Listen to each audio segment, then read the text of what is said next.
Hello, I'm Robin Vincent and welcome to Season 3 of Surface Sessions. Yeah.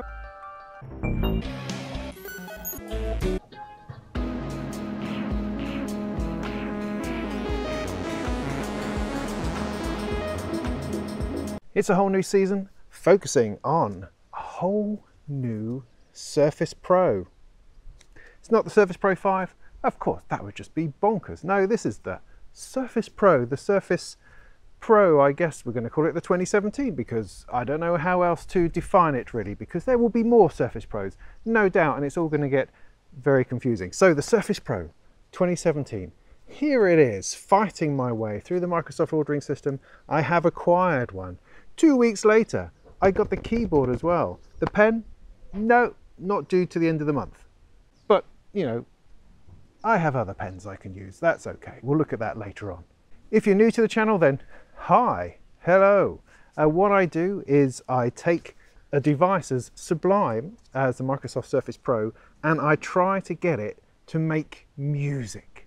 I try to tease out of it, pull out of it, the creativity, the music production, the virtual synthesis, audio recording, band making, hip hop beat making, pop recordness. That is music production. I try to demonstrate how cool this is as both a performance tool and as a recording device. Or at least we hope so. Because as we know from Season 1 and Season 2, things are not always as easy as they seem. In Season 1 we had the Surface Pro 3 and that just worked out of the box. Everything worked, it just did its thing. Its only real downside was its tendency to throttle once it got up to a certain temperature, and that then just destroyed everything. In Season 2 with the Surface Pro 4 we had a little bit of difficulty. It would glitch, it would click, it would pop on even the simplest of projects, and it took, you know, a good 9 months to a year before the Surface Pro 4 and the Surface Book were really up to scratch on making any kind of music at all. But they are now. And that's awesome. And you'll find the journey we went through with that all in the Season 2 Surface Sessions. And so here we are with Season 3 and a brand new Surface. And I'm going to do the same things. I'm going to plug audio interfaces in. I'm going to run a whole load of audio software, music software, virtual instrument software, whatever I can lay my hands on, I'm going to stuff inside and demonstrate it and show it working or not working. I'm going to climb over all the obstacles and just tweak it so it becomes the awesome device I know it can be. And then I'll show you how to use it in live performance. I'll show you how creative you can get with the pen and with touch and with things like that. Maybe also the dial. That might be fun, I don't know yet. So that's what Surface Pro Audio is about. That's what these Surface Session videos are all about. Demonstrating music software on the Surface Pro. Got it? Good. So this then is just a quick introduction. It's my first impressions of the Surface Pro, which I have handled very little since I got it a couple of weeks ago. Well, first of all, there's bugger all difference really between this and the Surface Pro 4. I mean, you would be absolutely hard pressed to find any kind of difference. All the ports are the same, everything is in the same place here and all here. The thickness, I'm sure there's a difference, but blowed if I can see it. The only difference I can perhaps ascertain is that the grille on the Surface Pro 4 is a bit more pronounced than it is on the new Surface Pro. So that's kind of tidied away a little bit, so there's less of this grille showing. Other than that, the screens are very, very similar. The feel is very similar. The weight, all those sorts of things, just, you know, kind of the same really. If anything, the camera on the top here is perhaps less pronounced, so you don't notice it quite so obviously as you do on the Surface Pro 4. And perhaps there's a millimeter off the screen bezel. I don't know whether that's true or not. One difference is, of course, the keyboard. There's a lot of talk about this about this fluffiness of the keyboard. Apparently it's made from some very high quality fake suede. Now, I'm not quite understanding all the fuss that's been made about that, because all the other ones were also made from sort of high quality fake suede. I mean, the Surface Pro 4 here has got a similar fluffiness to it, although not anywhere near as luxuriant as the fluffiness on the new Surface Pro.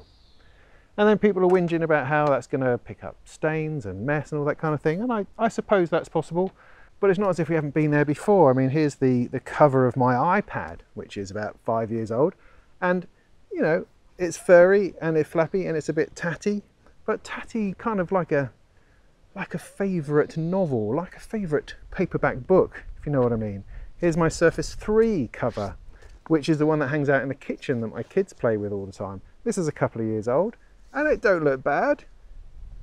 Like I say, it looks worn, but not in a horrible way. And my Surface Pro 4 cover is nice. It's fine, it's there. And what I really like about this sort of material is that when you pop it down on a desk, it doesn't go with like a clatter. It doesn't chunk down of metal meeting another hard object. It goes down with a very satisfying. It doesn't slide and disappear off. It just goes down, and it feels enormously protective. In fact, the 2 weeks I had without the keyboard, because the UK managed to release the keyboard 2 weeks later, it felt very, very vulnerable, very vulnerable. I didn't like having it out. That's why I didn't use it very much. I'd sort of put it away because I was scared that I'd scratch the screen or something terrible happened. But once the keyboard thing is here, it's a whole different thing, and it feels very sturdy, very safe. I'm quite happy to put it down either way up and feel completely confident that it's going to stay awesome. So what specification did I go for on this occasion? Well, I have a history of going for the mid-level, what I see as the sweet spot choice of the product, and that tends to be the i5 with 8 gigs of RAM, and that's exactly what I've gone for this time. But there's an added bonus that with this i5 model, there's no fan. Apparently, the cooling system within here is efficient and good enough to remove the need of any active cooling. That's pretty remarkable to me, and I wonder how much trouble that's going to give us down the line. But having a completely fanless Surface Pro is brilliant, particularly for music making. That's what you want. You don't want any noises, you don't want the fans coming on all the time. You want silence so that you can concentrate on your vocal performance or your instrument recording and your microphones and bits and pieces. So being fanless is awesome. Will it live up to the hype? Will it throttle? Will it give me all sorts of trouble? Will it catch fire? These are questions I hope to answer over time. The kickstand, I know, goes all the way back a little bit further than the other one. See that? A little bit further, which is interesting, I suppose. I was all right with the way the other one was, but you know, a little bit more perhaps is good. It gives it the same angle as the Surface Studio, apparently, and that's no bad thing. I also picked up the dial, which I showed you a moment ago, which of course isn't supposed to go on here. I just think it just looks quite nice. And I have to say, it is a fantastic thing. I mean, it's completely useless. What am I going to use it for? Turning Spotify up and down? I mean, really? I guess I am, but it is just the feel of it, the quality of it, the weight of it, the way it turns. You can have it either going dick, dick, dick, dick, dick, or completely smooth. And for scrolling through websites and turning the brightness up and down, which are the two activities I've done so far, it's just beautiful. Now I ideally hope, I can find some use for it, that I can use it to put in automation. I could use it to turn knobs in music software. How am I going to make that happen? I have no idea. If anybody out there knows how to make that happen, then let me know. I would be very, very interested, because that could be remarkable. I mean, we see a lot of these knob controllers for doors and for MIDI control, and this could be that.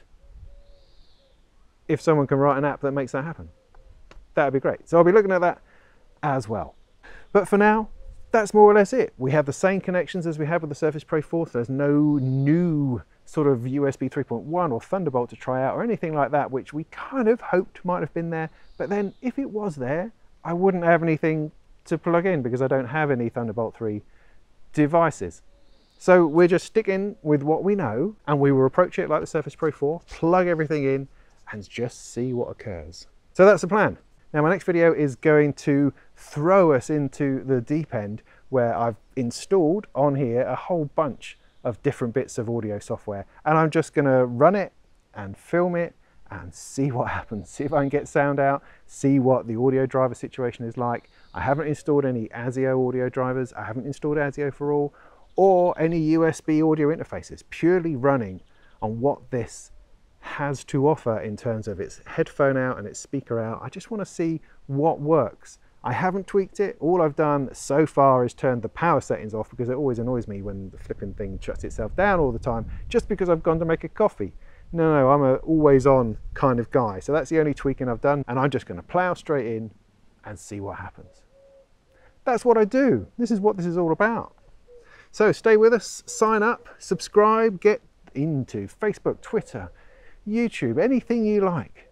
surfaceproaudio.com, and you can follow the written version of everything that I do, and come and watch the videos and enjoy the journey. If you're interested in getting a Surface Pro for music, then I would recommend, for the moment, you just hang on, just wait and see what we discover. And hopefully in a month or two, we'll have a fair idea as to what this is capable of. So far, the little bit of testing that I've done is pretty positive. So I'm feeling at this point hopeful and very cuddly. It does smell though, it really does smell. Can't get over how smelly it is. It's really, yeah, Italian, I guess. So that's it, that'll do. See you soon, and in the meantime, go and make some tunes.